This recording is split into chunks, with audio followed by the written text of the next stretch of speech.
فأعوذ بالله من الشيطان الرجيم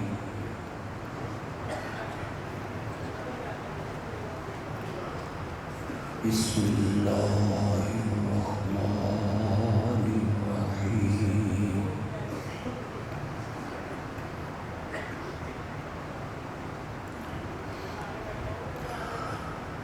إن الله وملائكته يصلون على النبي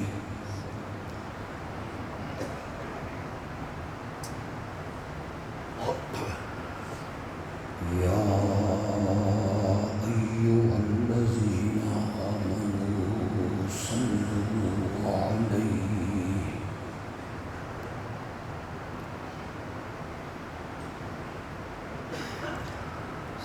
صلوا عليه وسلموا تسليما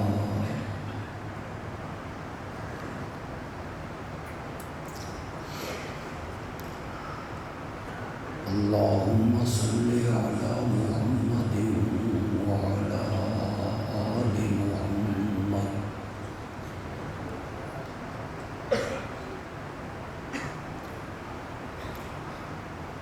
كما صليت على إبراهيم وعلى آل إبراهيم إنك حميد مجيد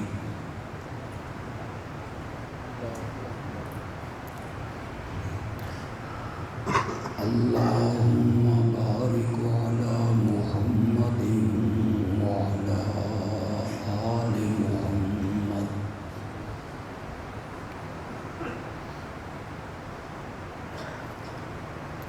كما باركت على إبراهيم وعلى آل إبراهيم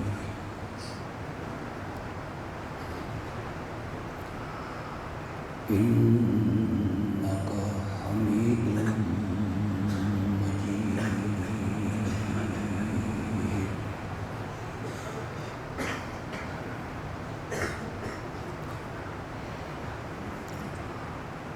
گزشتہ کئی خطبات میں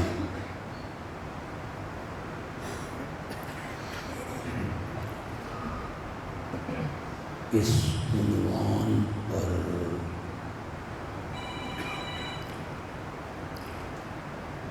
میری گفتگو جاری ہے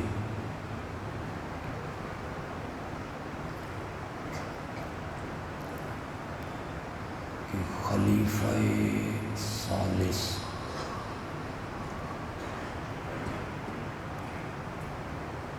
مظلوم مدینہ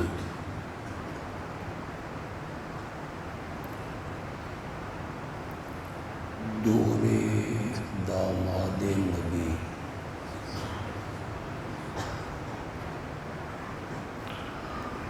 حضرت سیدنا عثمان رضی اللہ تعالی عنہ کو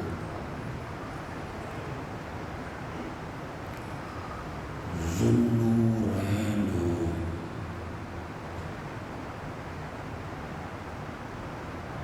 کس بنا پر کہا جاتا ہے؟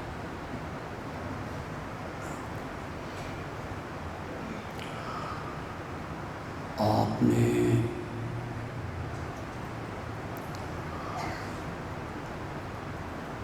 کئی خطبہ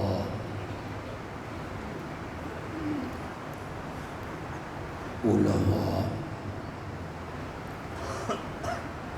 اور مقررین سے سنا ہوگا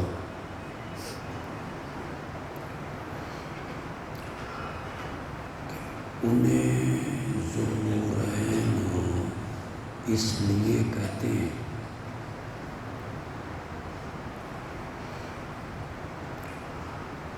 کہ اولاد آدم میں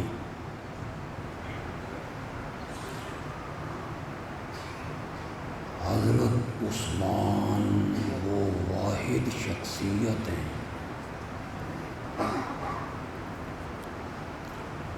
جن کے نکاح میں امام الانبیاء کی 2 بیٹیاں،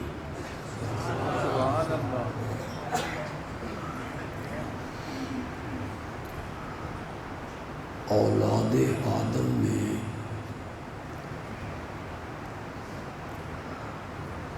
یہ شرف، یہ عزت، یہ عظمت اور یہ انادی انفرادی مقام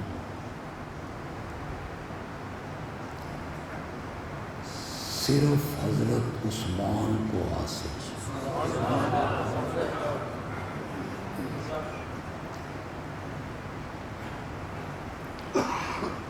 میں نے اس وجہ سے ہٹ کے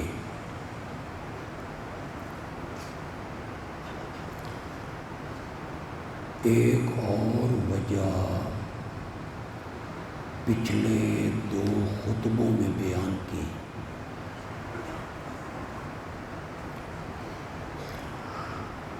کہ حضرت عثمان کو ذوالنورین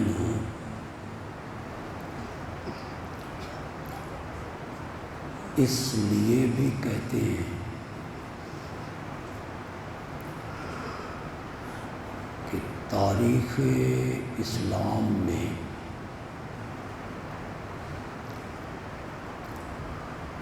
دو اہم مقام ایسے آئے جن میں حضرت عثمان موجود نہیں تھے اور میرے آقا نے انہیں موجود مانا تھا۔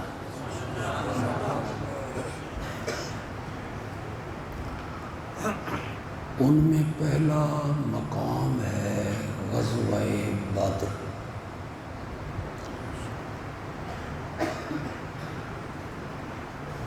حضرت عثمان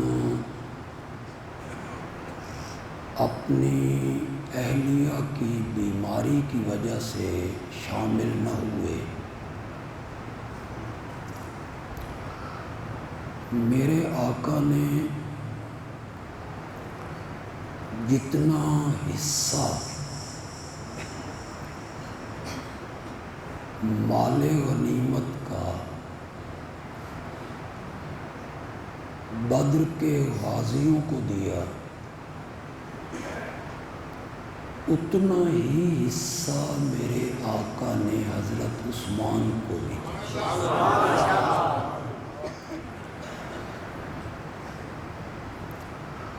یہ پہلا مقام ہے۔ آپ علماء کی تقریریں سنتے رہتے ہیں، میں تھوڑا سا اشارہ کروں گا تو آپ سمجھ جائیں گے انشاءاللہ۔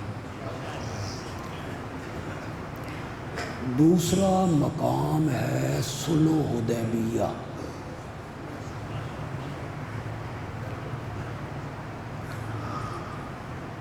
حضرت عثمان میرے نبی کے سفیر بن کر مکے گئے۔ ان کی شہادت کی خبر حدیبیہ میں پہنچی۔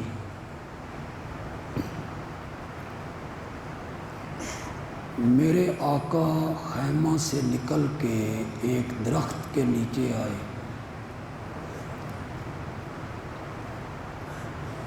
اور خون عثمان کا بدلہ لینے کے لیے بیعت طلب کی۔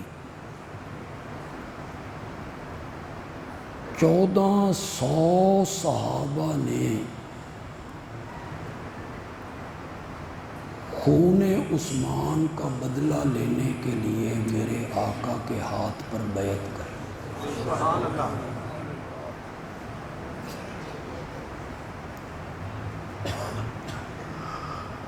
جب بیعت مکمل ہو گئی،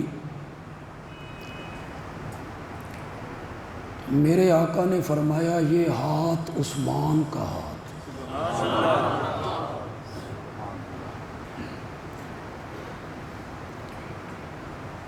فریقین کی کتابوں نے لکھا،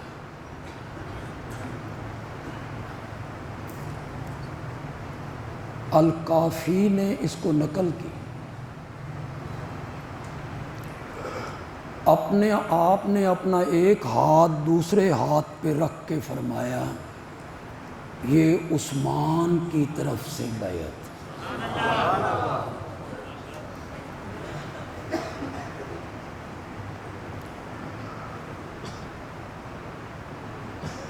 میں کوئی چبھتی ہوئی بات نہیں کہنا چاہتا، نہ میری عادت ہے۔ 1,00,000 سے زائد صحابہ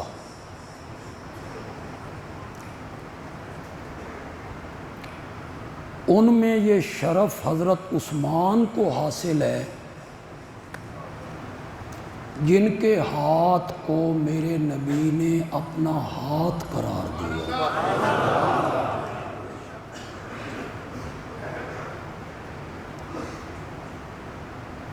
اور سورۃ فتح میں اللہ نے کہا ان الذین یبایعونک انما یبایعون اللہ۔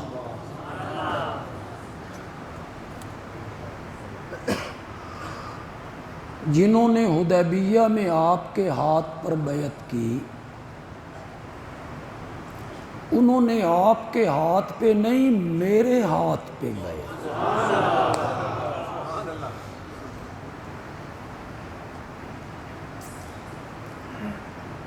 پتہ نہیں حضرت عثمان کی کتنی عظمت ظاہر ہو، اللہ نے میرے نبی کے ہاتھ کو اپنا ہاتھ قرار دیا۔ سبحان اللہ۔ جنہوں نے آپ کے ہاتھ پر بیعت کی، انہوں نے آپ کے ہاتھ پہ نہیں میرے ہاتھ پہ بیعت کی۔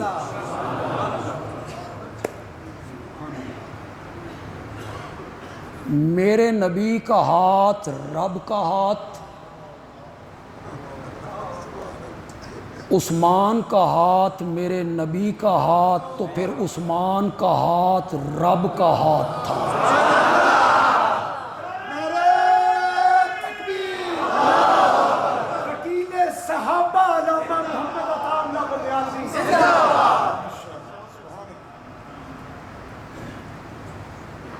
اس ہاتھ کو نبی کا ہاتھ ہونا چاہیے تھا۔ یہ ہاتھ اس لائق تھا کہ اسے نبی کا اور رب کا ہاتھ قرار دیا جائے، اس لیے کہ حضرت عثمان کہتے ہیں جب سے میں نے اپنا دایاں ہاتھ اسلام کی بیعت کے لیے امام الانبیاء کے ہاتھ پہ رکھا تھا، پھر میں نے اس ہاتھ کا اتنا خیال کیا کہ ساری زندگی اس ہاتھ سے اپنی شرمگاہ کو ہاتھ بھی نہیں لگایا۔ پھر اس ہاتھ کو حق پہنچتا تھا کہ یہ رسول کا ہاتھ قرار دیا جائے۔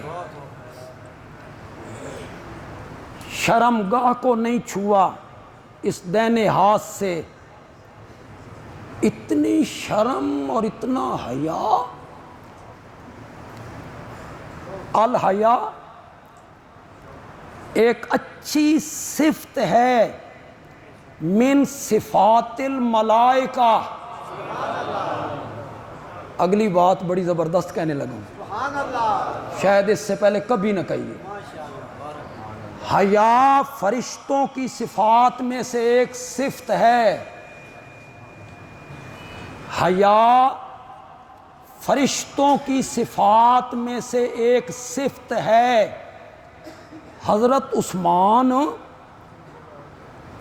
تیرا حیا، تیری شرم اس عروج کو پہنچی کہ میرے آقا کہتے ہیں الا استحیی من رجل، جو عربی جاننے والے ہیں وہ بولو ذرا، وہ جو حضرت ابو بکر آئے، میرے نبی بے تکلف لیٹے رہے، پلی سے کپڑا ہٹا رہا، حضرت عمر آئے، کپڑا ہٹا رہا، عثمان آئے، میرے نبی اٹھ کے بیٹھے، پنڈلی پہ کپڑا درست کیا۔ میری ماں ام المومنین نے پوچھا میرے بابا آئے آپ بیٹھے رہے، فاروق اعظم آئے آپ بیٹھے رہے، عثمان آئے آپ نے روک لیا، بیٹھے کپڑا درست کیا۔ عربی جاننے والے لوگ لطف لیں، میرے آقا نے فرمایا عائشہ الا استحیی من رجل، میں اس آدمی سے حیا کیوں نہ کروں، تستحی منہ الملائکہ، جس سے کون حیا کرتے ہیں۔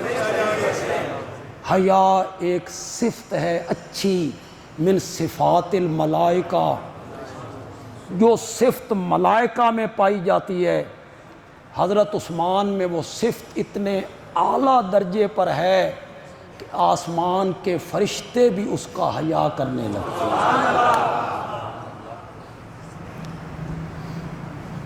اگلی بات کہوں، کتنے بندے سمجھیں گے؟ اسی ہاتھ کو حق پہنچتا تھا جس کے ہاتھ کو میرے نبی نے ہاتھ اپنا قرار دیا، نبی کے ہاتھ کو رب نے اپنا ہاتھ قرار دیا، اسی ہاتھ کو حق پہنچتا تھا کہ قرآن کی نشر و اشاعت اسی کے ہاتھ سے ہو۔ اسی کے ہاتھ سے۔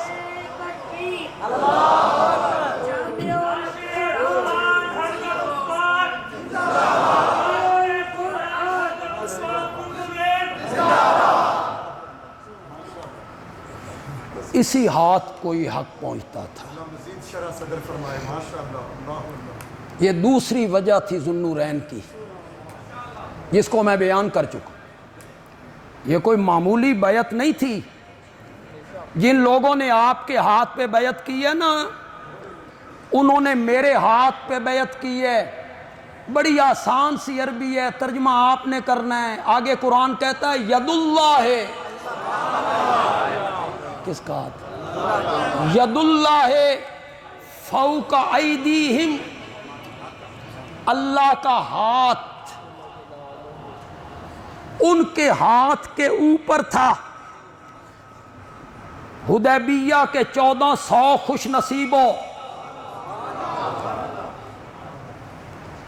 جن کے متعلق میرے نبی نے کہا تھا انتم الیوم خیر اہل الارض، آج اس دھرتی پر سب سے بہترین لوگ تم ہو، جن میں حضرت ابو بکر ہیں، حضرت عمر ہیں، حیدر کرار ہیں، عبد الرحمن ابن عوف ہیں، حضرت مغیرہ بن شعبہ ہیں، ان کا نام میں خاص کر کے لے رہا ہوں، حضرت مغیرہ بن شعبہ ہیں، جن کے متعلق کہا جاتا ہے ہم اس وقت ہوتے تو مغیرہ کے خلاف تلوار اٹھا کے آتے۔ آج کا بندہ کہتا ہے، آج کا 15ویں صدی کا، میں اس زمانے میں ہوتا تو مغیرہ کے خلاف تلوار اٹھا لیتا۔ جو مغیرہ ان 1400 صحابہ میں شامل ہے اور میرے نبی کی پیٹھ کے پیچھے چہرے کو چھپائے ہوئے تلوار ہاتھ میں لے کے پہرے دار بنا ہوا ہے، اس کا سکا چچا مشرکین کا سفیر بن کے آیا، مشرک تھا، بار بار میرے نبی کی داڑھی مبارک کی طرف ہاتھ اٹھاتا تھا، بات کرتا تھا تو میرے نبی کی داڑھی مبارک کو ہاتھ لگاتا تھا۔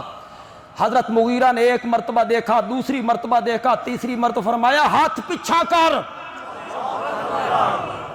اس کے بعد تو نے ہاتھ اٹھایا تو میں تلوار سے ہاتھ قلم کر کے رکھ دوں گا۔ اس نے کہا یہ کون ہے؟ کہنے والے نے کہا یہ تیرا بھتریجا مغیرہ ہے۔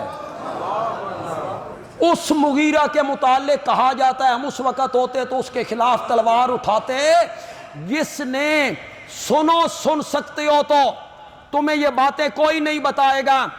وہ مغیرہ ان صحابہ میں شامل ہے جن صحابہ نے اپنے ہاتھوں سے نبوت کو قبر میں لٹایا تھا۔ ہمیں دکھ اس بات کا ہوتا ہے کہ 15ویں صدی کا ایرا غیرہ اور نتھو خیرہ اٹھ کے بولنے لگتا ہے ان لوگوں کے خلاف جنہوں نے قبر میں اتر کر میرے آقا کے جسم کو زمین پہ لٹایا، اور جب سارے باہر نکلے تو حضرت مغیرہ نے کہا میری انگوٹھی رہ گئی ہے۔ سبحان اللہ۔ حضرت علی رضی اللہ تعالیٰ نے فرمایا اٹھا لو۔ حضرت مغیرہ اترے، سن سکتے ہو تو سنو، آسمان کے فرشتے بھی رش کرتے ہوں گے۔ مغیرہ رضی اللہ تعالیٰ عنہ، میں تیری قسمت پر، شرف پر، بخت پر، میرے ماں باپ قربان، یہ ساری امت قربان۔ ایک روایت میں آیا آپ کے سر مبارک سے پتھر کو ہٹایا، دوسرے حدیث میں روایت میں آیا پاؤں مبارک سے پتھر کو اٹھایا، اور وہ میرے نبی جو قبر میں لٹائے گئے تھے ان کے ماتھے کو بوسہ دیا تھا۔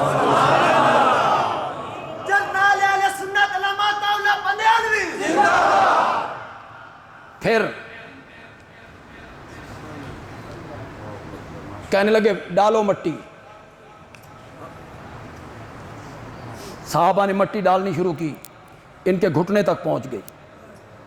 اس کے بعد یہ قبر منور سے باہر نکلے اور فخر سے کہتے تھے سارے صحابہ میں یہ شرف مجھے حاصل ہے کہ نبوت سے سب سے بعد میں جدا ہوا ہوں۔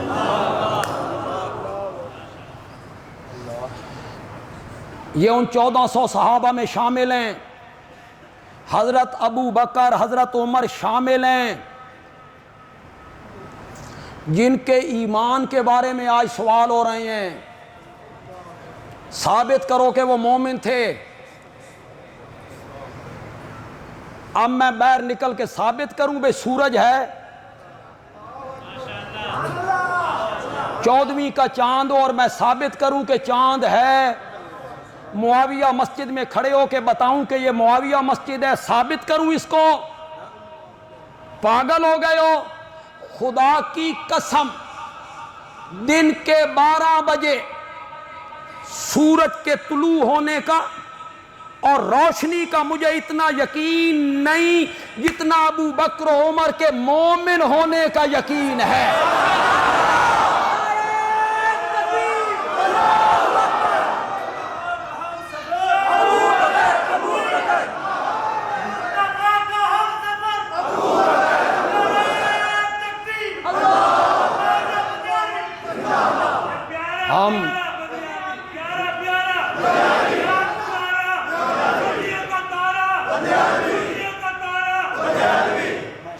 ہم پتھر کے بنے ہوئے نہیں ہیں۔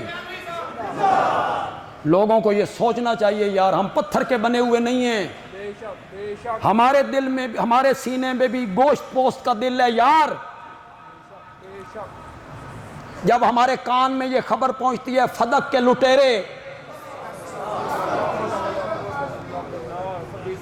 فدق کے غاصب، فدق کے چور، ہمیں دکھ نہیں ہوتا؟ زمین پھٹ جائے اور ہم غرق ہو جائیں، تم برسر منبر فدق کے چور، فدق کے لٹیرے، فدق کے غاصب اس بندے کو کہہ رہے ہو جو ہجرت والی رات نکلا تھا تو 40,000 درہم لے کے نکلا تھا، 2.5 سال خلیفۃ المسلمین رہا اور آخری وقت آیا تو ان کا سر مبارک حضرت عائشہ کی جھولی میں تھا رضی اللہ تعالیٰ عنہ۔ میرے نبی کا آخری وقت آیا تو سر مبارک اس وقت بھی حضرت عائشہ کی جھولی میں تھا۔ آج حضرت ابوبکر کا سر بھی حضرت عائشہ کی جھولی میں ہے، وہ بھی سوموار کا دن تھا، آج بھی سوموار کا دن ہے۔ ان کی عمر بھی 63 سال تھی، ان کی عمر بھی 63 سال تھی۔ بیماری کی نوعیت ایک تھی، بیماری کے ایام ایک تھے، جس تختے پہ غسل دیا گیا وہ تختہ ایک تھا، تدفین کا وقت ایک تھا۔ کیسا ملام ملایا میرے رب نے، پھر میرے نبی کے ساتھ سلایا، حضرت علی رضی اللہ تعالیٰ عنہ نے سلایا، صحابہ نے سلایا، ان کی قبریں حضرت عمر ابو بکر کی میرے نبی کے ساتھ تھی۔ مولانا احمد رضا خان بریلوی نے لکھا ہے کہ جہاں سے بندے کا خمیر اٹھایا جاتا ہے مرنے کے بعد وہیں دفن ہوتا ہے۔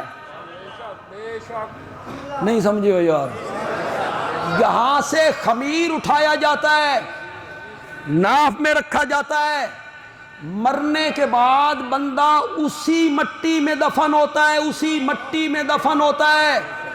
یہ بات 100% صحیح ہے۔ منہا خلقناکم وفیہا نعیدکم، اسی سے ہم نے تمہیں بنایا، اسی میں تمہیں لوٹائیں گے۔ تو پھر بندیالوی کہتا ہے جس پاکیزہ مٹی سے، اگلی بات تو سمجھ جانی چاہیے، اگلی بات تو سمجھ جانی چاہیے، جس پاکیزہ مٹی سے آمنہ کے لال کے وجود کو بنایا گیا، اسی پاکیزہ مٹی سے ابو بکر و عمر کے وجود کو بنایا گیا تھا۔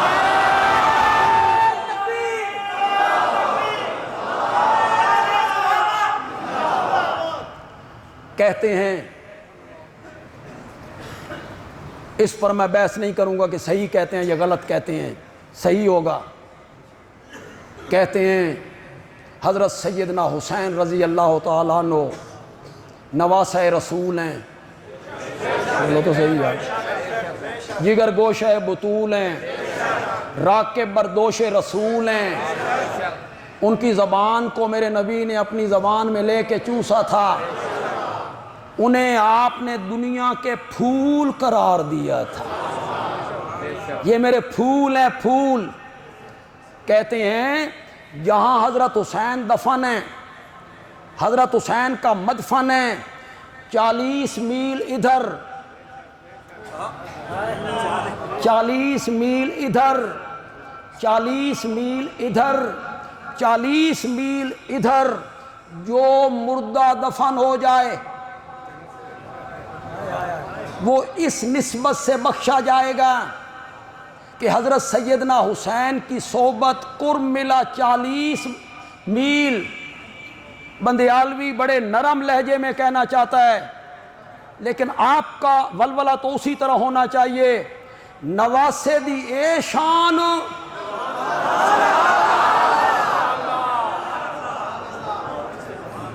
کہ جہاں وہ مقدس نواسہ دفن ہو جائے، میلوں میلوں تک دفن ہونے والوں کو بخشوا لے، تے نانے دی اتنی شان بھی نہیں جو ان کے پہلو میں ہیں، ساتھ لیٹے ہوئے ہیں، انہیں نہ بخشوا سکا۔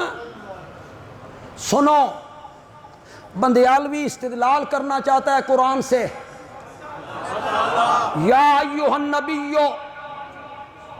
جاہد الکفار والمنافقین واغلظ علیہم، میرے پیغمبر کافروں سے جہاد کر بالسیف، منافقوں سے جہاد کر باللسان، واغلظ علیہم، ان پر سختی کر، وَمَأْوَاهُمْ جَهَنَّمْ۔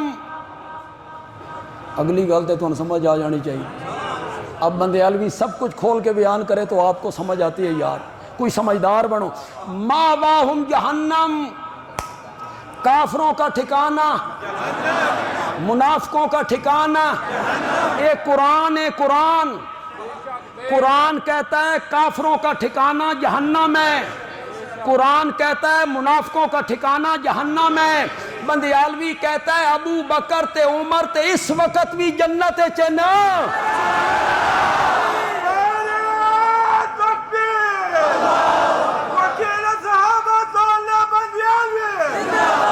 ما بین بیتی و منبری روضۃ من ریاض الجنہ۔ اور قرآن کیا کہتا ہے؟ کافروں کا ٹھکانہ، منافقوں کا ٹھکانہ، اور ابو بکر کہاں ہیں؟ جہنم میں۔ کعبہ کے رب کی قسم ہے، زندہ جبریل پر جو سید الملائکہ ہے، سب نبیوں پہ وحی لاتا رہا، کتابیں اتارتا رہا، زندہ جبریل پر اتنی رب کی رحمت نہیں اترتی جتنی رب کی رحمت میرے نبی کی قبر منور پہ اترتی رہتی ہے۔ وہ ابو بکر کو بھی حصہ ملتا رہتا ہے۔ 40,000 درہم لے کے چلا تھا۔ کتنا؟ مکے میں کپڑے کی 4 دکانیں تھیں۔ پریوند آدمی، پیسے والا، اور جب باپ نے کہا تھا میں نابینا، پتر اس واسطے جوان کری دینے، ہاتھ دی سوٹی بنن لگن، ابے نو چھوڑ کے ٹر جان، مجھے چھوڑ کے جا رہے ہو۔ حضرت ابو بکر پیچھے مڑ کے دیکھیا بھی نہیں۔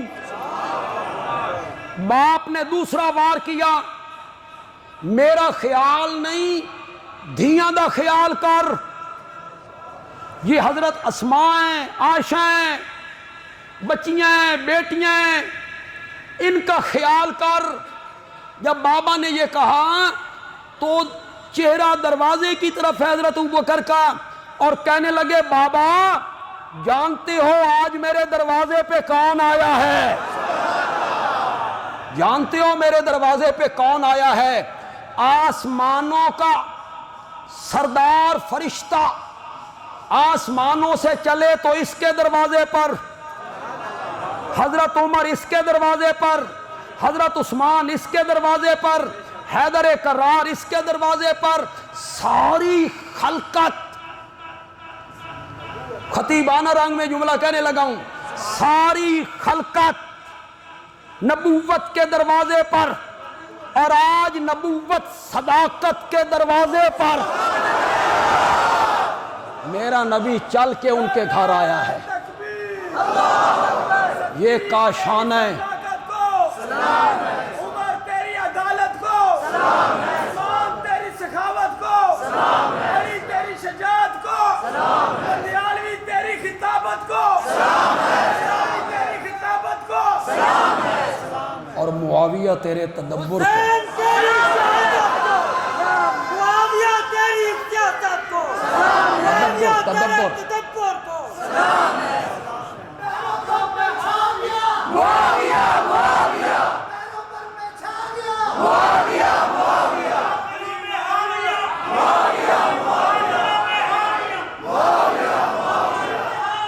شان عثمان قرآن و سنت کی سیر کرا دیا۔ سبحان اللہ۔ حسین تیری شہادت کو، کہو تیری شہادت کو، تیری شہادت کو، معاویہ تیرے تدبر کو، معاویہ تیری سیاست کو۔ آج نبوت چل کے جس کے دروازے پہ آئی، 40,000 درہم لے کے چلا تھا،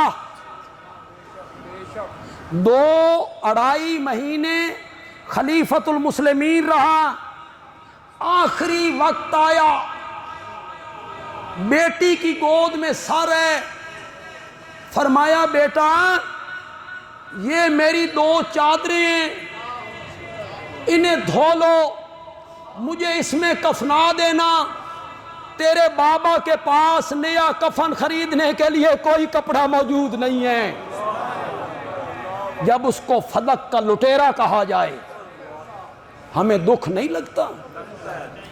ہمارا سینہ چر جاتا ہے، کتنی عظیم شخصیت ہے، بعد الانبیاء سب سے افضل ہے، انبیاء کے بعد سب سے افضل ہے۔ لوگوں کو لحاظ کرنا چاہیے، مقدسات کا احترام کرنا چاہیے۔ جو مقدسات ہیں، مقدس ہستیاں ہیں، اہل تشیع کی جو مقدس ہستیاں ہیں جنہیں وہ 12 امام کہتے ہیں، آپ نے آج تک ہمارے کسی خطیب شاعر سے ان کی توہین سنی؟ کوئی کسی نے بکواس کیا ہو، اخلاق سے گرا ہوا جملہ کہا ہو؟ وہ ہمارے لیے قابل احترام ہیں، وہ ائمہ ہمارے ہیں، ہمارے لیے قابل احترام ہیں، وہ بہت بڑے لوگ تھے، لیکن ہمارے مقدسات کا بھی لحاظ کیجئے نا۔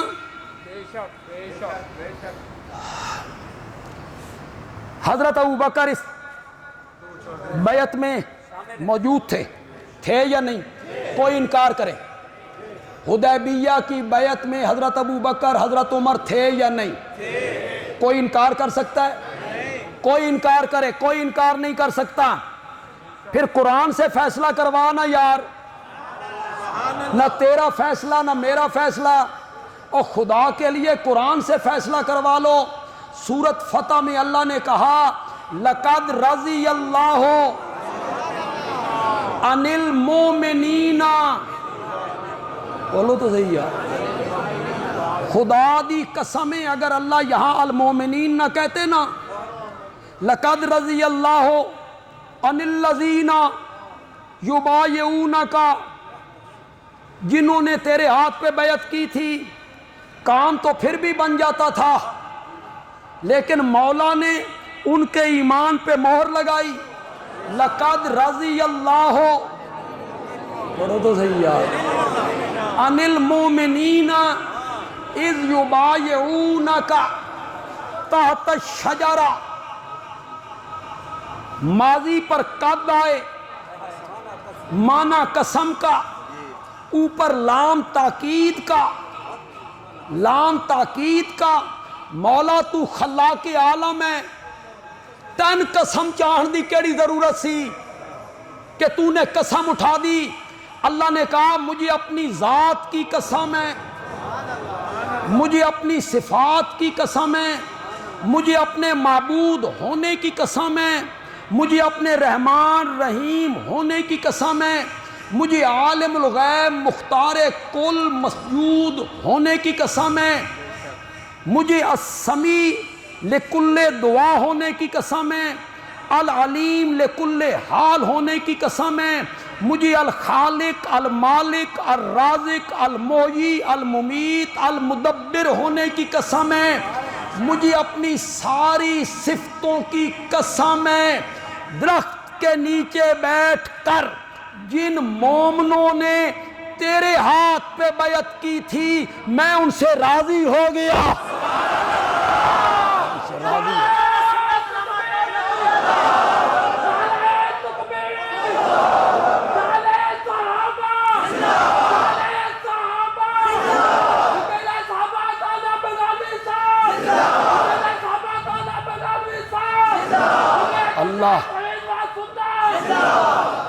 اللہ علام الغیوب ہے۔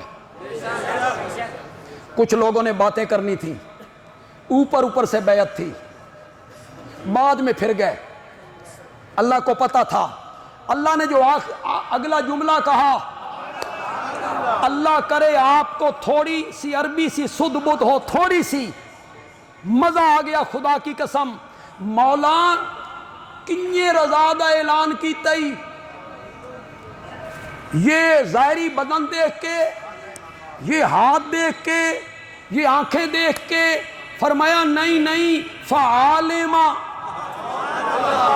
ما فی قلوبہم، فعالم ما فی قلوبہم، جو کچھ ان کے دلوں میں اخلاص تھا نا، یہ سب کچھ دیکھ کے فیصلہ کیا ہے۔ فَأَنزَلَ السَّكِينَةَ عَلَيْهِمْ، میں نے پھر ان مومنوں پہ اپنی تسکین بھی اتار دی تھی۔ اہل علم لوگ متوجہ ہوں، سب ماضی کے سیغے ہیں۔ جن لوگوں نے کہا اس وقت راضی ہو گیا تھا، بعد میں جب انہوں نے یہ کیا وہ کیا یہ کیا، سب ماضی کے سیغے ہیں۔ راضیہ، طالب علم تو بولو، علماء تو بولو، عالمہ، انزلہ، اصحابہ، سب ماضی کے سیغے ہیں۔ ماضی کے معنی مستقبل کا کریں گے، اللہ راضی ہو رہا ہے، اللہ راضی ہوگا، یہ معنی کریں گے۔ ماضی کا معنی کریں گے گزرا ہوا زمانہ، گزرا ہوا زمانہ، اللہ راضی ہو گیا، اللہ راضی ہو گیا، اللہ نے معلوم کر لیا۔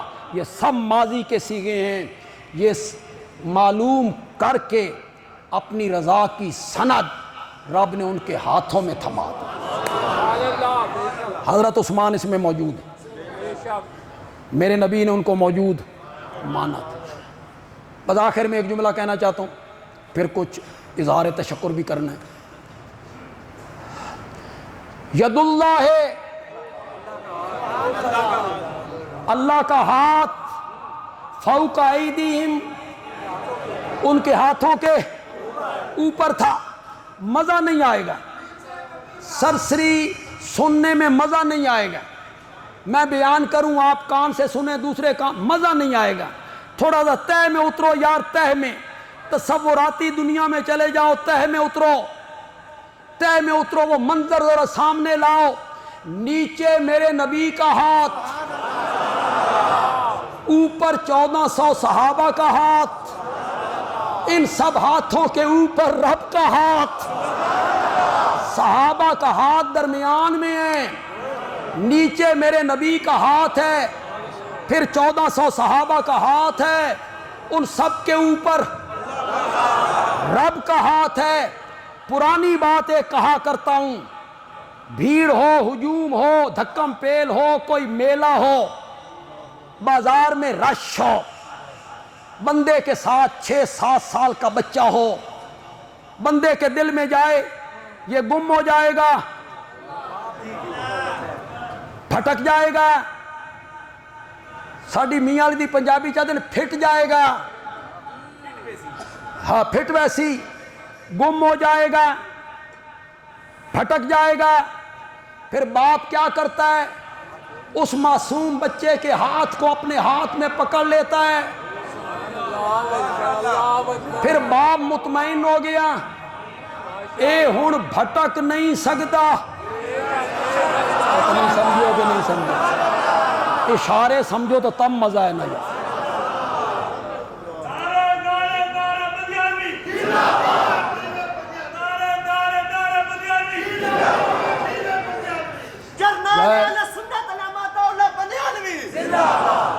وہ اشارے کرتے ہیں تو ان کے لوگ اشارے سمجھتے ہیں، جب وہ کہتے ہیں 3 شیطانہ نو پتھر مارنے نے، سنیوں کے اوپر سے بھی گزر جاتی ہے۔ کیا کہہ رہا ہے؟ حج پہ جانا ہے تو 3 شیطانوں کو کنکر مارنے ہیں، 3۔ پھر لوگ آ کہتے ہیں واہ واہ واہ، لوگوں کو پتہ نہیں چلتا۔ پھر خطیب صاحب کہتے ہیں گاڑی کے 5 گیئر ہوتے ہیں، 5 گیئر ہوتے ہیں،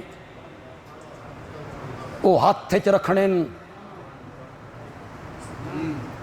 نہیں نہ سمجھ، گاڑی کے 5 گیئر ہوتے ہیں، وہ ہاتھ چ رکھنے تے تیناں نو پیر تھلے رکھنا، ایکسیلیٹر، کلچ، بریک۔ وہ سمجھنے والے سمجھ جاتے ہیں 3 کس کو کہہ رہا ہے۔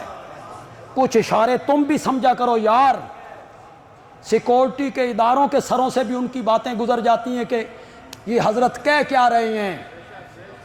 باپ نے بیٹے کا ہاتھ پکڑ لیا،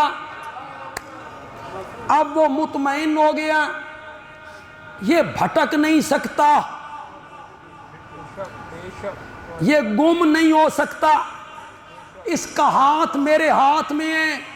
بندیالوی کہتا ہے 6 سال کے بچے کا ہاتھ باپ کے ہاتھ میں آ جائے تو وہ بھٹک نہیں سکتا۔ جن خوش نصیبوں کے ہاتھ رب اور نبی کے ہاتھ میں آ گئے تھے،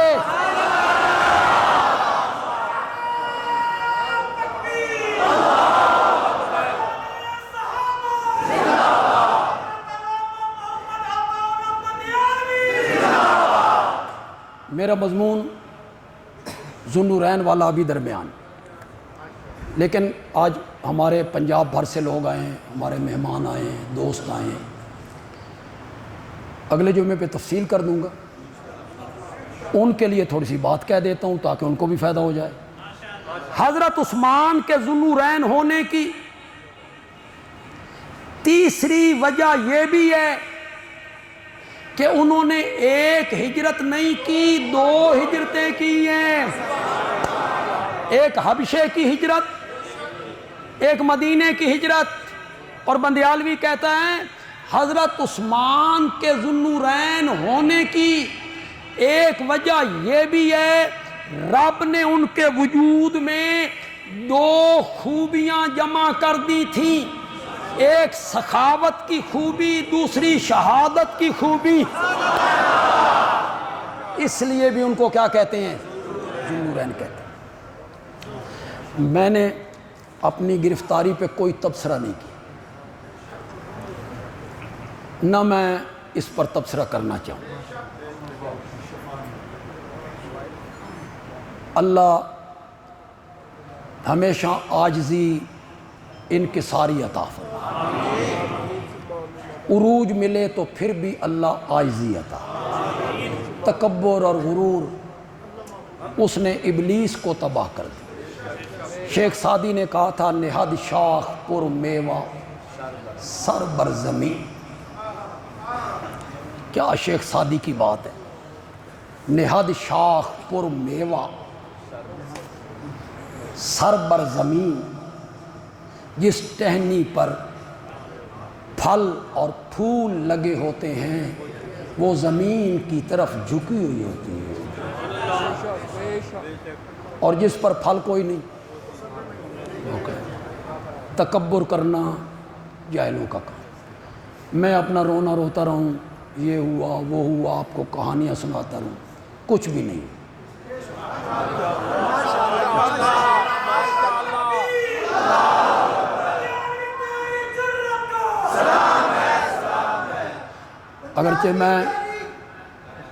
اگرچہ میں بیمار آدمی ہوں، گزشتہ 32-33 سال سے شوگر کا مریض، کبھی اپ ہو جاتی ہے کبھی ڈاؤن ہو جاتی ہے۔ گھر میں بندہ ہو ڈاؤن ہو گئی تو چلو جی چینی، شہد، کیلا، کوئی چیز، اور جیل میں ایک میں اور ایک کمرہ،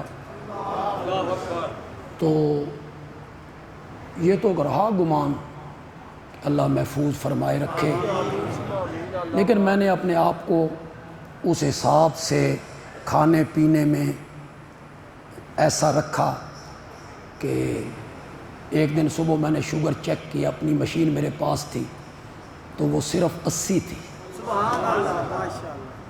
کھانے پینے کے بعد چیک کی تو وہ 150 تھی، لیکن اس میں نے کھانے پینے میں تھوڑا سا خیال رکھا۔ سب سے زیادہ فکر مجھے اس بات کی تھی کہ کوئی ایسا مسئلہ بن گیا تو بڑا مشہور ہو جائے گا، ڈر گیا تے اسپتال وچ پیا، لیکن ایسی کوئی بات نہیں۔ ایسے سائبر کرائم کے لوگ، آفیسر جو ہمیں یہاں سے لے کے گئے فیصلہ آباد، انہوں نے اپنے جو دفتی امور، ان کی مجبوریاں، قانونی تقاضے وہ سارے پورے کیے، کرنے چاہیے تھے انہیں، لیکن وہ بڑے پڑھے لکھے لوگ تھے، اخلاق ان کے بہت اچھے تھے، عزت و احترام، بندے کی پہچان وہ بخوبی جانتے تھے، لہٰذا انہوں نے اپنے جو قانونی تقاضے تھے، جو ان کی مجبوریاں تھیں انہوں نے کرنی تھیں، وہ انہوں نے کی، لیکن ان کا رویہ، ان کا اخلاق، ہمارے ساتھ گفتگو کا لہجہ، میں اس کی داد دیتا ہوں کہ بہت اچھا رویہ ہمارے ساتھ اپنایا۔ 3 دن کی گرفتاری، پھر رہائی۔ اس نے خود مجھے یہ بتایا بھی تو کون ہے، ورنہ اس سے پہلے مجھے یہ پتہ نہیں تھا۔ میں سمجھتا تھا ویسے جس طرح ایک عالم ہوتا ہے، ہم بھی اس طرح تقریریں کر رہے ہیں۔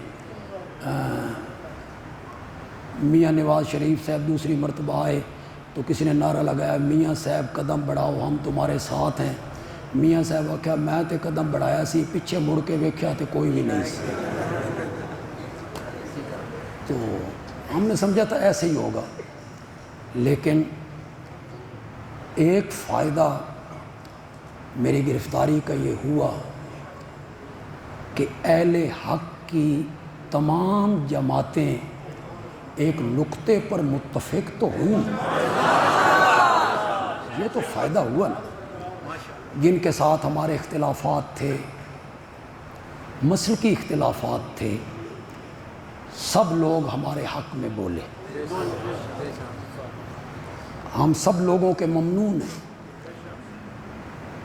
دکھ کی گھڑیوں میں پتہ چلتا ہے کہ تمہارا اپنا کون، سکھ کی گھڑیوں میں تو سب ساتھی ہوتے ہیں، دکھ کی گھڑیوں میں پتہ چلتا ہے۔ جمعیت علماء اسلام کے پاکستان کے امیر حضرت مولانا فضل الرحمان صاحب مسلسل ہمارے دوستوں کے رابطے میں، اور اپنی پوری ہمدردی، کوشش، سعی، تعاون اس کا انہوں نے یقین دلائے رکھا۔ جمعیت علماء اسلام پنجاب کا جو اجلاس ہوا اسلام آباد میں، اس میں پنجاب بھر کے ان کے لوگ آئے، وہاں میرے حق میں متفقہ قرارداد پاس کی کہ انہیں رہا کیا جائے، اور یہ زیادتی۔ مولانا احمد لدھیانوی، مولانا اورنگزیب فاروقی، مولانا معاویہ اعظم، انہوں نے اپنے ذاتی چینل پر میرے حق میں آواز بلند کہ یہ زیادتی ہوئی ہے اور ایسا نہیں ہونا چاہیے۔ میں اہل حدیث مکتب فکر کا کچھ زیادہ مقروض ہو گیا ہوں۔ ان کے جتنے طبقے تھے، مرکزی جمعیت اہل حدیث، جمعیت اہل حدیث، الدعوہ، تمام لوگوں نے ہمارے حق میں آواز اٹھائی۔ مجھے سب سے زیادہ تعجب سینیٹر مولانا عبد الکریم صاحب جو ابھی ابھی سینیٹر بنے، ان کی پوسٹ سے ہوا۔ میری ان سے سلام دعا بھی نہیں، کبھی آمنا سامنا بھی نہیں ہوں، لیکن انہوں نے بھرپور طریقے سے ہمارے حق میں آواز اٹھائی۔ آج مرکزی جمعیت اہل حدیث کے پاکستان کے وہ امیر ہیں حضرت مولانا ساجد میر رحمۃ اللہ علیہ کے بعد۔ سب سے توانا آواز جو ہے وہ مولانا ہشام الہی ظہیر صاحب نے۔ کل مجھے انہوں نے ٹیلی فون بھی کی اور آئندہ کے لیے بھی انہوں نے یقین دہانی کروائی کہ آپ ہمارے بھائی ہیں، میرے ساتھی ہمیشہ آپ کے ساتھ کھڑے۔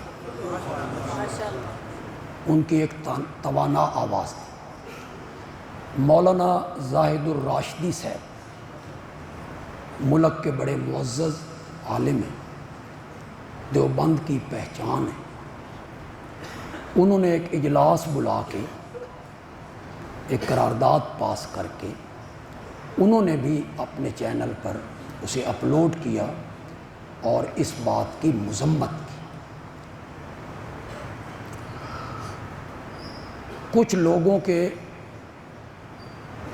جو میرے حق میں بیان آئے وہ میں تو جیل میں تھا، مجھے تو پتہ بھی نہیں ہے۔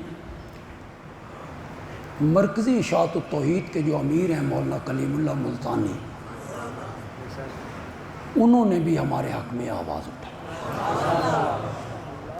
کہ اختلاف اپنی جگہ پہ ہوتے رہتے ہیں، لیکن اس سلسلہ میں بندیالوی صاحب کے ساتھ زیادتی ہوئی۔ ہمارے امیر محترم زیغم اسلام حضرت مولانا محمد طیب طاہری دامت برکاتہ، وہ پوری طرح رابطے میں رہے میرے چھوٹے بھائی کے ساتھ، اور پورا تعاون کا انہوں نے یقین دلائے۔ خطیب اسلام حضرت سید ضیاء اللہ شاہ صاحب بخاری، ان کے بیٹے مولانا سید شفاء اللہ شاہ بخاری، وہ کل تشریف بھی لائے، مسلسل رابطے میں رہے۔ عدالت میں فون بھی کیا؟ عدالت میں جب مجھے جوڈیشل کر دیا گیا کہ جیل میں لے جایا جائے، تو راستے میں ان کا فون بھی مجھے آیا۔ ایک شخصیت نے مجھ پر احسان کا پہاڑ رکھتے ہیں، شاید میں اس کا بدلہ کبھی نہ چکا سکوں۔ وہ جانشین شیخ القرآن مولانا اشرف علی، سر بکف سر بلند، غیرت مند جرأت مند، ان کے گردے واش ہو رہے ہیں، ہفتے میں 2 مرتبہ واش ہوتے ہیں۔ ان کا بیٹا مجھے فیصل آباد لینے گیا تھا، مولانا ولی اللہ، تو میں نے ان کی منت کی کہ میں پنڈی آ جاتا ہوں، آپ بیمار ہیں، آپ کے گردے واش ہو رہے ہیں اور جمعرات کو واش ہوتے ہیں۔ انہوں نے کہا میں جمعرات کی بجائے جمعے کو کروا لوں گا، لیکن سرگودا ضرور آؤں۔ وہ اس بیماری میں، نکاہت میں، وہ ہمارے پاس تشریف لائے، اللہ انہیں صحت کاملہ عاجلہ۔ خطیب پاکستان حضرت مولانا محمد ضیاء القاسمی فیصل آبادی، ان کے جانشین مولانا زاہد محمود قاسمی، مولانا صاحبزادہ زاہد محمود قاسمی خود ملنے کے لیے مجھے جیل تشریف لائے، جیل میں آئے، مجھے ملے اور پڑھنے کے لیے ایک کتاب بھی انہوں نے عنایت کی۔ اس کے علاوہ بھی انہوں نے اپنے تائیں اس معاملے میں جہاں تک وہ کر سکتے تھے انہوں نے کردار عطا کی۔ انٹرنیشنل ختم نبوت مولانا الیاس چنیوٹی صاحب MP یہاں ان کے پنجاب کے صدر ہیں مولانا قاری احمد علی ندیم، انہوں نے سرگودا میں اجلاس کیا اور اپنے اجلاس میں مذمتی قرارداد پاس کی، اور پھر حضرت چنیوٹی یہاں تشریف لے حوصلہ افزائی کے لیے۔ انٹرنیشنل ختم نبوت نے سرگودا میں گول چوک کے خطیب حضرت مولانا قاری وقار احمد وہ تشریف لائے۔ اہل حدیث مکتب فکر کے مولانا سید سبتین شاہ نقوی کل وہ تشریف لائے، اپنے وفد کے ساتھ تشریف لائے۔ الدعوہ کا وفد الگ آیا، مولانا ہشام الہی صاحب کا وفد الگ کل ملنے آیا، اور نقوی صاحب اپنے وفد کو لے کے الگ گئے۔ اہل حدیث حضرات کے تقریباً 5 وفود نے ہمارے ساتھ ملاقات اور اپنے تعاون کا انہوں نے یقین دلایا۔ سب سے دلچسپ جو خبر ہے وہ یہ ہے کہ مولانا طارق جمیل صاحب نے ٹیلی فون پہ مجھ سے رابطہ کیا، مجھے سنت یوسفی ادا کرنے پر مبارکباد، تعاون کا یقین دلایا۔ چونکہ میں بھی ایک ذمہ دار گھرانے سے تعلق رکھتا ہوں، وہ بھی ایک ذمہ دار گھرانے سے تعلق رکھتے ہیں، اس نسبت سے بھی انہوں نے گفتگو کی کہ آپ کے ساتھ یہ تعلق بھی ہے کہ آپ بھی ایک ذمہ دار گھرانے سے تعلق رکھتے ہیں اور میں بھی ایک ذمہ دار گھرانے سے تعلق رکھتا ہوں۔ وہ بھی ان کا ٹیلی فون بھی کل آیا اور میں نے بھی انہیں اپنے پاس آنے کی دعوت دی کہ آپ جب بھی سرگودا آئیں تو آپ ہمارے غریب خانے پر تشریف لائیں۔ ایک بات آپ نے محسوس کی ہوگی، نفرتیں کم ہوئی ہیں، محبتیں یہ مختلف طبقہ جات، وہ میری ذات اس کا محور بن گئی۔ مجھے تو نہیں پتہ تھا کہ میں کوئی ایسی شخصیت کا مالک ہوں۔ پھر سرگودا کے جو ہمارے کارکن ہیں، ہمارے علماء ہیں، میں سمجھتا تھا یہ ویسے ڈھیلے ڈھالے ہیں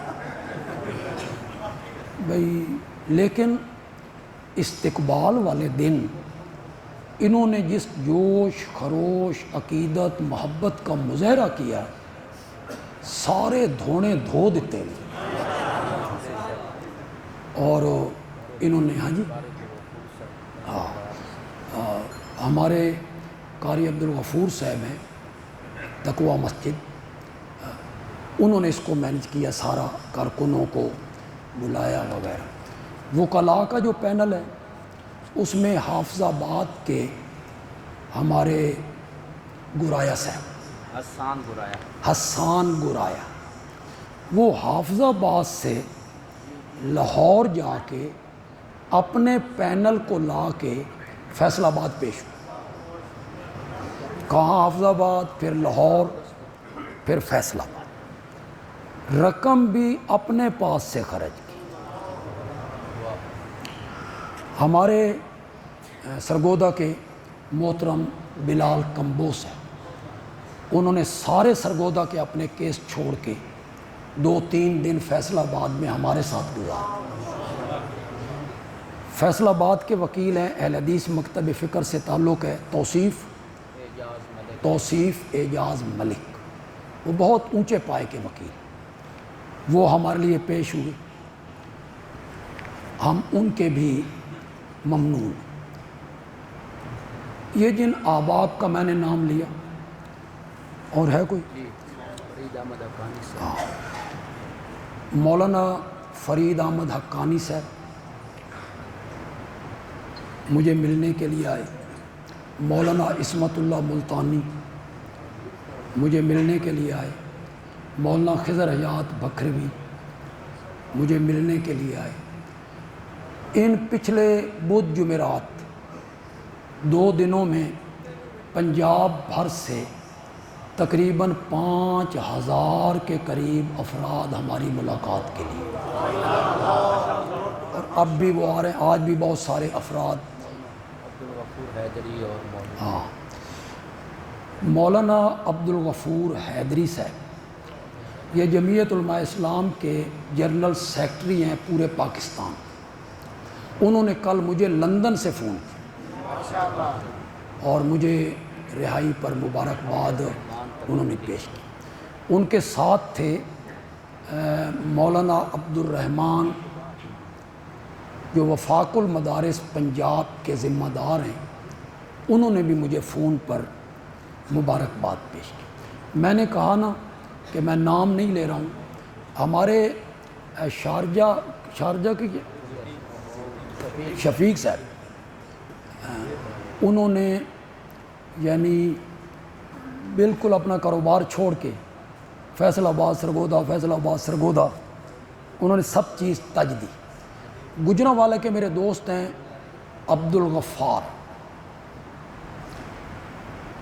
کچھ بندے بڑے جیدار ہوتے ہیں، بظاہر لگتے نہیں، مجھے بھی وہ نہیں لگتا تھا، اگرچہ میں جانتا تھا کہ یہ سرمایہ دار آدمی ہے، پیسے والا ہے، لیکن اس نے کہا کہ اگر 50 لاکھ روپے بھی لگتا ہے تو میں دوں گا 50 لاکھ، ہیں عبدالغفار سے۔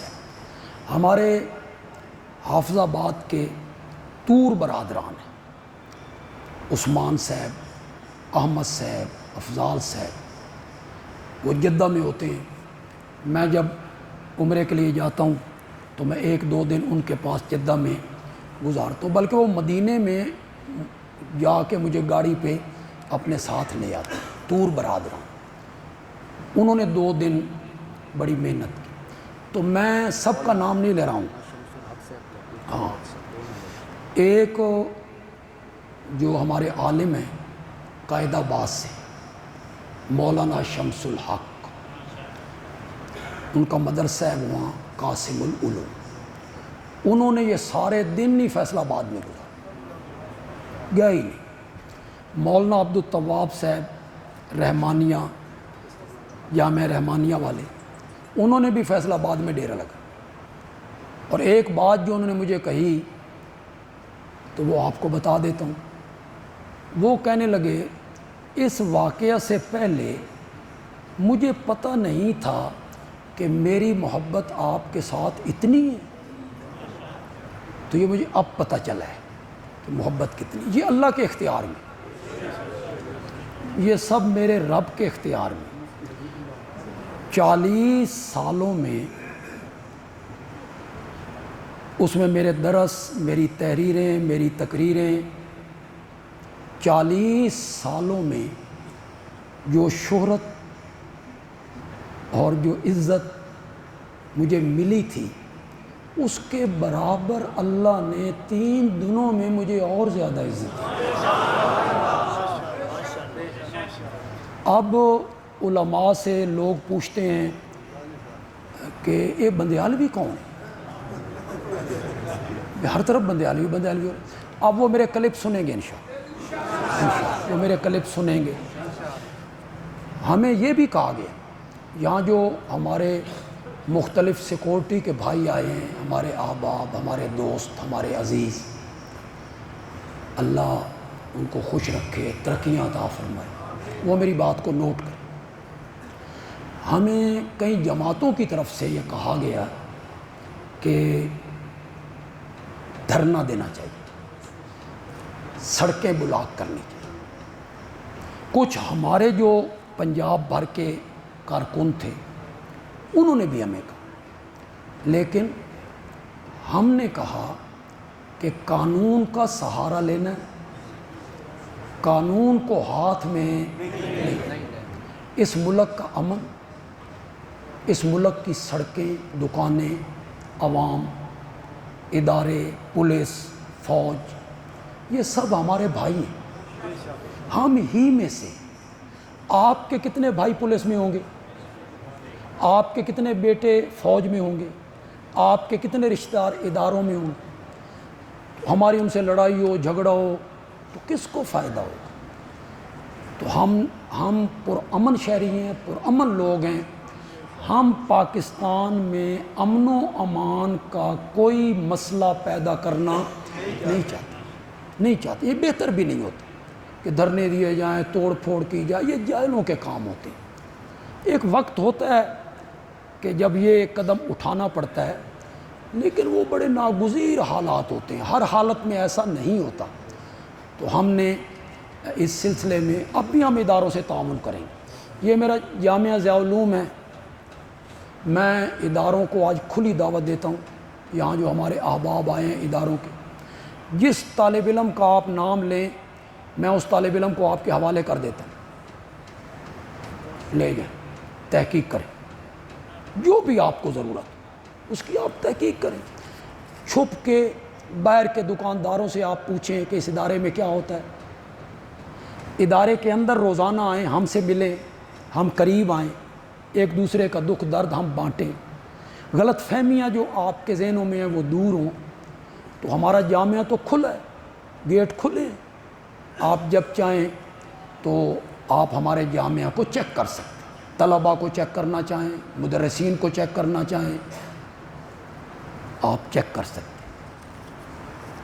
سیکورٹی کے حوالے سے میں کبھی بھی سیکورٹی گارڈ رکھنے کا قائل نہیں رہا۔ ماشاء اللہ، بھئی سیکورٹی گارڈ رکھے، جتنے علماء شہید ہوئے ہیں نا ان کے سیکورٹی گارڈ بڑے سخت، جتنے بھی کراچی میں ہوئے ہیں، 4 پیچھے 4 آگے، تو کوئی فائدہ نہیں۔ لیکن اگر ناگزیر ہوا جس طرح لوگ مجھے مجبور کر رہے ہیں تو یہ ایک ڈیش بازی ہوتی ہے، میں اسے ڈیش بازی سمجھتا ہوں۔ خطیب صاحب جا رہے ہیں، ساتھ بندوق والا جا رہا ہے، تو لوگ ادھر ادھر دیکھ رہے ہیں بھی یہ کون ہے، کوئی ڈاکو ہے یا کون ہے، قاتل ہے کوئی؟ تو شرفاء لوگ، اگرچہ ضرورت ہے، کم از کم گیٹ پر اس کی ضرورت ہے۔ اگرچہ مجھے ایک ضلع سے آفر آئی ہے کہ آپ 2 سیکورٹی گارڈ رکھیں، اس کا سارا خرچہ ہم برداشت کریں گے، یہ آفر بھی آئی ہے مجھے ایک ضلع سے، لیکن اس کے بارے میں سوچا جائے گا کہ اس کی ضرورت ہے یا نہیں۔ بدگمانی نہ کیا کریں، مومنوں کے بارے میں اچھا گمان رکھا۔ 2 آدمی آپس میں گفتگو کر رہے ہیں تو آپ کہیں اے میرے متعلق ہو رہی ہے، یہ بدگمانی چھوڑ دیں یار۔ ہمارے جو کارکن ہیں، علماء ہیں، ورکر ہیں پورے پنجاب اور پاکستان میں ان سے کہہ رہا ہوں کہ کمنٹ کرتے ہوئے احتیاط کا دامن ہاتھ سے نہ چھوڑیں، ہر خبر کو شیئر نہ کریں، ہر پوسٹ کو شیئر نہ کریں۔ اگر ایسی پوسٹ ہے جو امن و امان کے لیے خطرہ ہے اسے شیئر نہ کریں، آگے نہ بھیجیں، تحقیق کریں اس کی۔ جماعت اسلامی کا جاوید ہاں، ایک نام رہ گیا یار، اصل مسئلہ یہ ہوتا ہے بے نام رہ جائے تو وہ لوگ ناراض ہو جاتے ہیں۔ جماعت اسلامی پنجاب کے مولانا جاوید قصوری، انہوں نے بھی ٹیلی فون کر کے اظہار ہمدردی کی ہے۔ اٹک سے مولانا مفتی حبیب اللہ صاحب تشریف لائے، وہ ایسے تو ٹیکسلا سے، پنڈی سے، اٹک سے، ہزارہ سے، ہر جگہ سے لوگ، لاہور سے، شیخوپورہ سے، گجرانوالا، منڈی بہودین۔ میں نے آپ کو کہا ہے نا کہ تقریباً کوئی 4-5 ہزار کے قریب 2 دنوں میں یہاں میں دوست ملنے کے لیے آئے ہیں، اس میں سرگودا کے لوگ بھی تھے۔ تو امن و امان کے سلسلے میں ہمیشہ حکومتی جو ادارے ہیں ان سے تعاون کیجیے، ان سے ٹکرانے کی کوشش نہ کیجیے، ان کے لیے مسائل پیدا نہ کیجیے، ان کے مسائل کم کیجیے۔ کومنٹ میں گالیاں نہ نکالیے، دوسروں کے بزرگوں کی توہین نہ کیجیے، کسی کی تنقیص نہ کیجیے، کسی کی تحقیر نہ کیجیے۔ اس کھوج چ نہیں پونا بھئی اس مقدمے دے پچھو کون ہے، پڑھ رہے ہیں فلاں بندہ ہے فلاں بندہ۔ اگر کسی ادارے کے لوگ کرتے ہیں نا، ان کی بھی کوئی مجبوری ہوتی ہے، اوپر سے کوئی مجبوری ہو گئی، ان ادارے والوں کا کوئی قصور نہیں ہوتا، وہ نیچے کے لوگ ہیں، انہیں جو حکم ملتا ہے وہ کر گزرتے ہیں۔ تو اس سلسلہ میں آپ کسی کو مطعون نہ کریں۔ جتنے احباب آج آپ تشریف لائے، بڑی محبت سے تشریف لائے، پنجاب بھر سے تشریف لائے، شجاباد کے مجھے خواجہ برادران نظر آ رہے ہیں، اور بھی کئی احباب جو ہیں وہ دور دراز کے علاقے سے، قید آباد سے، میاں والی سے، شمار سے، بندیال سے احباب تشریف لائے ہیں۔ تو میں سب کا ممنون، میں سب کے لیے دعا گو، اللہ آپ کو عزتوں سے نوازے، عظمتوں سے نوازے، اور میں آپ کی دعاؤں کا محتاج ہوں۔ یہ سب کچھ اللہ نے کیا، میں نے صرف جیل میں ایک دعا مانگی تھی، رب انی مغلوب اللہم انا الباعث الفقیر المستغیث، مولا میں دکھیاری، تیرے در کا فقیر اور تیرے دروازے کو کھٹکھٹانے والا۔ ہمارا اللہ کے سوا ہے بھی کون؟ یہ اسباب ہیں سارے جو ہم نے استعمال کیے نا، یہ سب اسباب ہیں۔ مسبب الاسباب، ہر چیز مسبب الاسباب سے مانگ، منت سے، سماجت سے، ادب سے مانگ۔ ہر چیز مسبب سبب سے مانگ، منت سے، سماجت سے، ادب سے مانگ۔ کیوں غیر کے آگے ہاتھ پھیلاتے ہو؟ بندے ہو اگر رب کے تو رب سے مانگ۔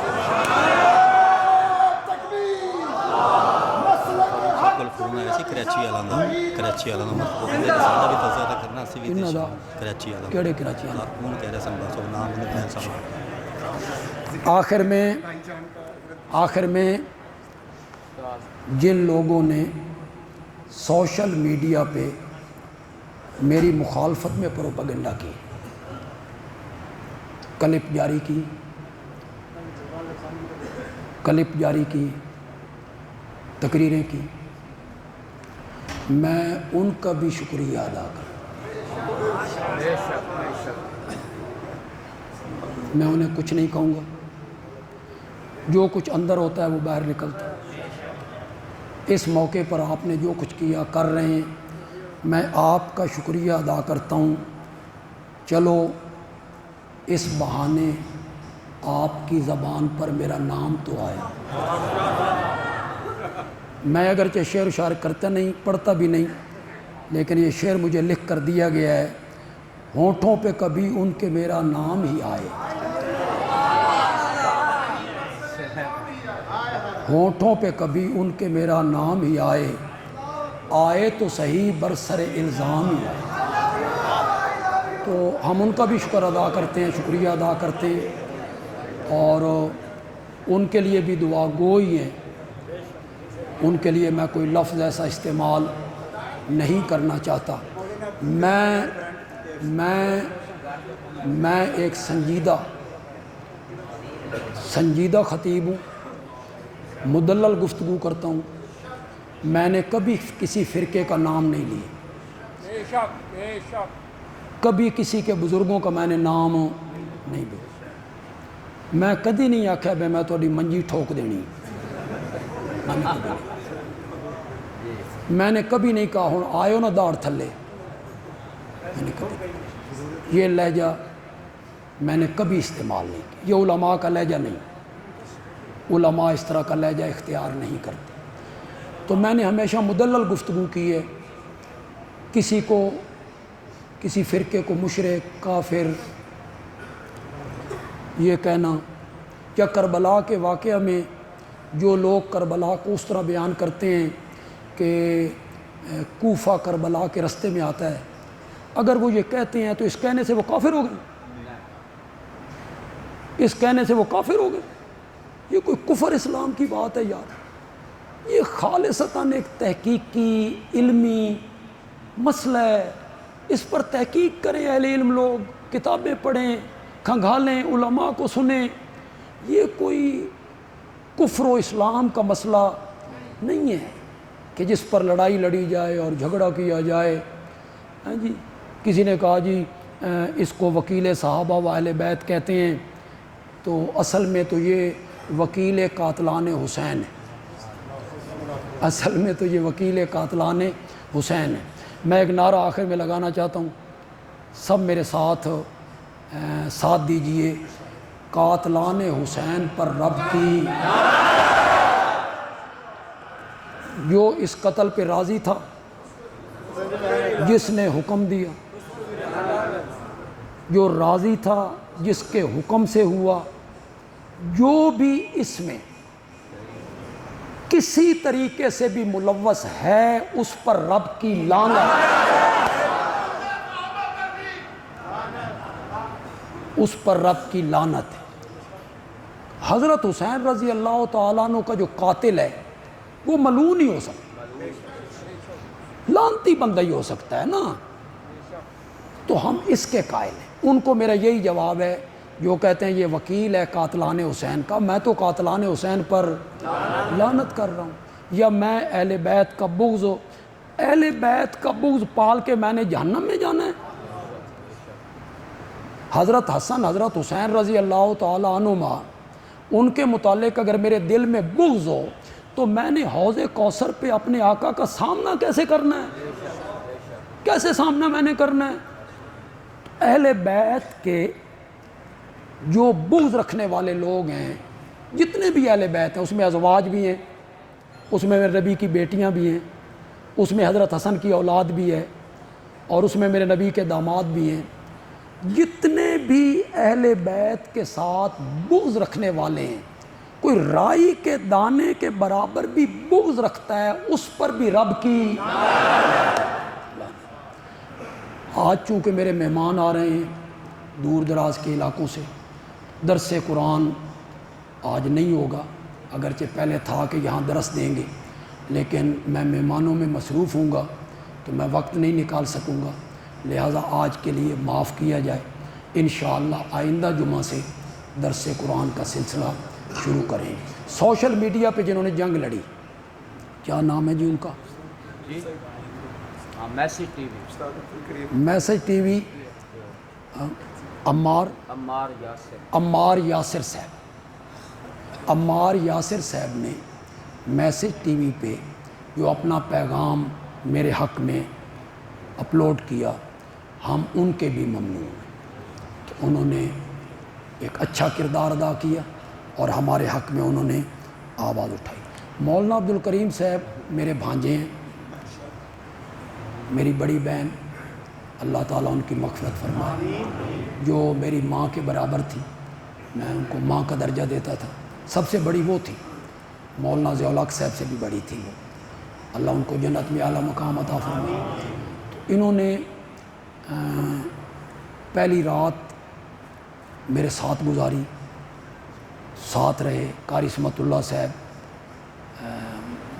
میرا داماد ہے معاویہ، وہ یہ تو پھر ان کا شکریہ اس لیے نہیں ادا کروں گا کہ یہ برادری کے لوگ، اور برادری کے لوگوں نے اگر نہیں کرنا تو پھر کس نے کرنا. لیکن پھر بھی میں ان کا ممنون ہوں، اللہ انہیں اس کا اجر عطا فرمائے. اذان ہوگی، اذان کے بعد سنتوں کا وقت ہوگا، اور اس کے بعد دوسری اذان.